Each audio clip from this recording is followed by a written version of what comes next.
Hi friends, నేను మీ Navatha. Welcome back to Navatha's kitchen. ఈరోజు వీడియోలో మనం గోంగూర చికెన్ ఎలా ప్రిపేర్ చేయాలో చూద్దాము. ఈ గోంగూర చికెన్ అయితే కర్రీ అయితే చాలా టేస్టీగా ఉంటుందండి. నేను చెప్పే ప్రాసెస్లో మీరు చేయండి. అందరికీ ఇంట్లో ఉన్న అందరితోని కాంప్లిమెంట్ తీసుకోండి, సూపర్గా ఉందని అంటారు. మీరు ట్రై చేయండి. ఫస్ట్ నా వీడియోని అయితే చూడండి కంప్లీట్గా. వీడియో కనుక నచ్చితే లైక్ చేయండి. నా ఛానల్ని మీరు కొత్తగా చూస్తుంటే సబ్స్క్రైబ్ కూడా చేసేసుకోండి. ఓకే, ప్రాసెస్ అయితే స్టార్ట్ చేద్దాం.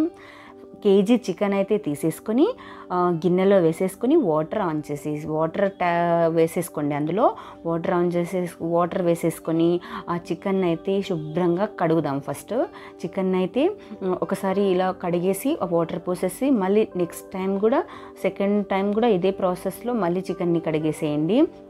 నెక్స్ట్ దీంట్లోకి మనం ఒక లెమన్ తీసేసుకొని కట్ చేసుకొని వేసేసుకుందాం. దీంట్లో పిండేసుకోండి ఆ లెమన్ వాటర్. అండ్ నిమ్మకాయ కూడా తీసేసుకుంటున్నాం. ఫస్ట్ సాల్ట్ కూడా వేసేసుకోండి, ఉప్పు వేసేసి నెక్స్ట్ నిమ్మకాయ కూడా పిండేసి అంతా చక్కగా చేతులతో ఇలా కలుపుతూ ఉంటే, ఇలా చేస్తే చికెన్ నుంచి స్మెల్ రాకుండా ఉంటుంది, అంటే నీసు వాసన లాంటివి రాకుండా ఉంటాయి. ఇది చేయండి అన్నమాట, ఇలా చేయండి.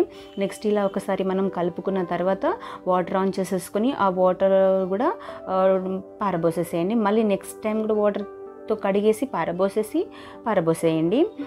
ఇలా ఒక 4 టైమ్స్ చేస్తే చికెన్ అయితే చాలా నీట్గా అయితే ఉంటుంది, స్మెల్ రాకుండా చాలా బాగుంటుంది అనమాట. నెక్స్ట్ వాటర్ వేసేసి దీన్ని మనం వాటర్లోనే ఉంచేసేయండి. ఇలా ఉంచితే చికెన్ సాఫ్ట్గా ఉడుకుతుంది. వాటర్ ఏం పారబోయకండి, వాటర్లోనే చికెన్ ఉంచేసి ఇలా ఒకసారి ట్రై చేయండి. నెక్స్ట్ ఒక కట్ట పెద్దదైతే తీసుకుంటున్నాను నేను, 10 పెద్ద కట్ట అనమాట. నెక్స్ట్ దీనికోసం మన మసాలా కోసం అయితే మన ఎండుమిరపకాయలు మన కారానికి తగినట్టుగా ఒక 15-20 వరకు అయితే వేసేసుకోండి. నెక్స్ట్ మనం ధనియాలు ఒక 3 స్పూన్ల వరకు, జీలకర్ర 1 స్పూన్ వరకు, పావు స్పూన్ వరకు అయితే మెంతులు కూడా వేసేసుకోండి. నెక్స్ట్ వెల్లుల్లి గడ్డని తీసుకొని పాయలుగా సపరేట్ చేసేసుకోండి. 2 టమాటోలని కూడా తీసేసుకోండి. ఇది మనకి కావాల్సిన పదార్థాలు అన్నమాట. నెక్స్ట్ స్టవ్ ఆన్ చేసేసి ప్యాన్ పెట్టేద్దాము. ప్యాన్ హీట్ అయిన తర్వాత దీంట్లో 1 టేబుల్ స్పూన్ ఆయిల్ అయితే వేసేసుకోండి. నెక్స్ట్ దీంట్లో మెంతులు వేసేసుకోండి. ఆయిల్ హీట్ అయిన తర్వాత నెక్స్ట్ దీంట్లో మెంతులు వేసేసుకొని మెంతులు కూడా లైట్గా కలుపుతూ ఫ్రై చేయండి. ఒక ఫ్యూ సెకండ్స్, ఎక్కువ ఏం అవసరం లేదు. అలా కలుపుకున్న తర్వాత జీలకర్ర కూడా వేసేసుకొని జీలకర్ర కూడా లైట్గా కలిపేసేయండి ఇలా. నెక్స్ట్ ధనియాలు కూడా వేసేయండి. ధనియాలు కూడా ఫ్రై అయ్యాక నెక్స్ట్ మనం ఎండుమిరపకాయలు ఉన్నాయి కదా, ఇది కూడా వేసేసి లైట్గా ఫ్రై చేసుకుందాము. నెక్స్ట్ దీంట్లో వెల్లుల్లి కూడా వేసేసి ఇదంతా ఒకసారి కలిసేలా కలుపుతూ ఫ్రై చేసేసుకోండి. సిమ్లో పెట్టేసి చేయండి, మళ్ళీ మాడిపోతే అంత టేస్ట్ ఉండదు కాబట్టి సిమ్లో పెట్టేసి ఇలా కలుపుతూ ఫ్రై చేసేసుకుందాము. వీటిని ఇలా ఫ్రై చేసేసుకున్న తర్వాత వేరే ప్లేట్లో వేసేసుకుందామండి. వేరే ప్లేట్లో అయితే ఇదంతా వేసేసుకుందాము. నెక్స్ట్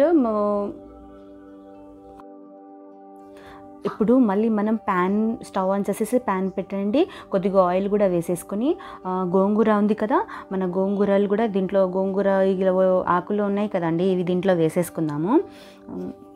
నెక్స్ట్ దీంట్లో 2 టమాటోలు కట్ చేసుకొని 2 టమాటోలను కూడా దీంట్లో వేసేయండి. వేసేసిన తర్వాత దీనిపైన క్యాప్ పెట్టేసేద్దాము. క్యాప్ పెట్టేసి ఇప్పుడు మన గోంగూర అండ్ టమాటోలు టమాటోలు మెత్తగా ఉడికేంత వరకు అయితే ఇలా కలుపుతూ మనం మెత్తగా ఉడికేంత వరకు అయితే ఫ్రై చేసేసుకుందాము, ఉడికించుకుందాము. ఏదో ఒకటి మొత్తానికైతే టమాటోస్ని సాఫ్ట్గా అయ్యేంత వరకు అయితే ఉడికించుకుందాం. ఇది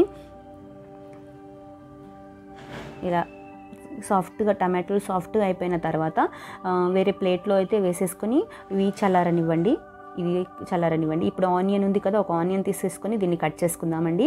నెక్స్ట్ మళ్ళీ స్టవ్ ఆన్ చేసేసి ప్యాన్ పెట్టండి. ప్యాన్ హీట్ అయిన తర్వాత 3 టేబుల్ స్పూన్ ఆయిల్ అయితే వేసేసుకోండి. ఆయిల్ వేసిన తర్వాత హాఫ్ టీ స్పూన్ జీలకర్ర వేసుకొని జీలకర్ర ఫ్రై అయిన తర్వాత నెక్స్ట్ దీంట్లో ఆనియన్స్ కూడా ఆనియన్ కూడా వేసేసుకోండి. దాంట్లో కొద్దిగా సాల్ట్ కూడా వేసేసుకొని అంతా కలిసేలా ఒకసారి కలిపేసేయండి. అంతా కలిసేలా ఒకసారి కలిపిన తర్వాత మనం క్యాప్ పెట్టేసుకుందాము. క్యాప్ పెట్టేసి ఆ ఆనియన్స్ అనేవి లైట్గా కలర్ చేంజ్ అవుతుంటుంది కదా, ఒక 3 మినిట్స్ వరకు ఫ్రై చేస్తూ ఉంటే ఇలా కలర్ చేంజ్ అవుతుంది. ఇప్పుడు దీంట్లో అల్లం వెల్లుల్లి పేస్ట్ అయితే వేసేసుకుందాము. నెక్స్ట్ దీంట్లో పసుపు కూడా వేసేసి అంతా కలిసేలా అయితే ఒకసారి కలుపుకుందాం. అంతా కలిసేలా కలుపుకొని క్యాప్ పెట్టేసి ఒక 1/2 మినిట్ ఆర్ 1 మినిట్ వరకు అయితే దీన్ని మనం వదిలేస్తే ఇది చక్కగా ఫ్రై అయిపోయి దాంట్లో పచ్చి వాసన అనేది పోతుంది. నెక్స్ట్ దీంట్లో చికెన్ వేసుకుందాము. చికెన్ అయితే వేసేసుకుందాము. కేజీ చికెన్ అనమాట ఇది. సో ఈ చికెన్ అంతా ఇందులో వేసేసి అంతా కలిసేలా కలుపుకోవాలి. ఒక 2 మినిట్స్ వరకు అయితే మనం ఇలా కలుపుతూనే ఉండాలి. చక్కగా కలిసేలా అయితే కలుపుతూనే ఉండాలన్నమాట. ఇదంతా కలుపుకున్న తర్వాత నెక్స్ట్ మనం క్యాప్ పెట్టేసి పక్కన పెట్టేసేయండి. క్యాప్ అయితే పెట్టేసి వదిలేసేయండి. నెక్స్ట్ మనం వేయించి పెట్టుకున్న మన మసాలాస్ ఉన్నాయి కదా, ఎండుమిరపకాయలు ఇవన్నీ మిక్సీ జార్లో వేసేసుకొని మిక్సీ పట్టేసుకొని ఇలా పట్టేసిన తర్వాత ఒకసారి కలిపేసేయండి. ఒకసారి ఇలా అంచులో వెంబడింది కదా, ఒకసారి కలిపేసి నెక్స్ట్ దీంట్లో టమాటో అండ్ గోంగూర ఉంది కదా, ఇవి కూడా దీంట్లో వేసేసుకొని కొద్దిగా వాటర్ కూడా వేసేసుకొని దీన్ని మెత్తని పేస్ట్ లాగా అయితే రెడీ చేసుకుందాం. గోంగూర పచ్చడిలా ఉంది కదా ఇది. అంతే, చాలా దీంట్లో పోపేసుకుంటే ఇది గోంగూర పచ్చడి కూడా అయిపోతుంది. మనకు టేస్టీగా ఉంటుంది గోంగూర పచ్చడి. ఒకసారి ఇలా గోంగూర పచ్చడిని కూడా ట్రై చేయండి, ఓకేనా. నెక్స్ట్ మనం చికెన్లో వాటర్ చూడండి ఎంత వచ్చిందో. ఈ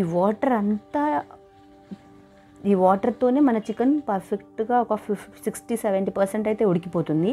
చూడండి ఈ చికెన్ అయితే దాంట్లో నుంచి వాటర్ అంతా వెళ్ళిపోయి ఆయిల్ అయితే సపరేట్ అయిపోతుంది. చూడండి ఇంతవరకు ఉడికిన తర్వాత దీంట్లో గోంగూర పేస్ట్ ఉంది కదా రెడీ చేసుకుంది, ఇది ఇందులో వేసేసుకుందాము.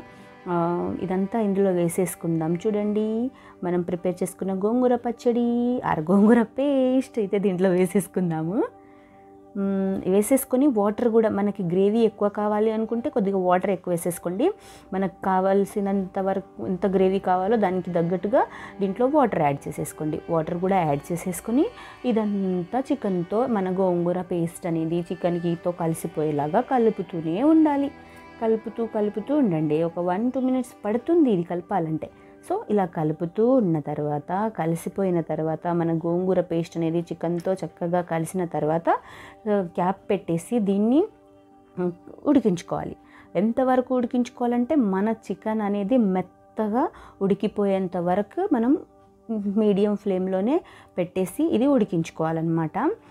దాంట్లో నుంచి ఆయిల్ కూడా సపరేట్ అవుతుంది. చూడండి కర్రీ నుంచి మన చికెన్ని సాఫ్ట్గా మెత్తగా ఉడికిందో లేదో టేస్ట్ చేసుకుంటూ, మెత్తగా ఉడికిందో లేదో జస్ట్ చూసుకుంటూ మనమైతే మన గోంగూర చికెన్ కర్రీని రెడీ చేసుకోవాలన్నమాట.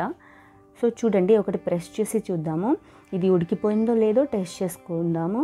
చూడండి ఉడికిపోయింది, చాలా పర్ఫెక్ట్గా అయితే చికెన్ ఉడికింది. చూడ్డానికి ఎంత బాగుందో, తినడానికి కూడా అంత బాగుంటుంది ఈ కర్రీ. ఒకసారి మీరు ట్రై చేయండి ఈ కర్రీని. ఇలా మనం సాఫ్ట్గా ఉడికిపోయిన తర్వాత సిమ్లో పెట్టేసి ఒక 2 మినిట్స్ అయితే వదిలేసేయండి. ఎలాంటి మసాలాస్ ఏమీ వేయకూడదు. ఇది ఇలా తింటే చాలా బాగుంటుంది ఈ కర్రీ, సూపర్గా ఉంటుంది.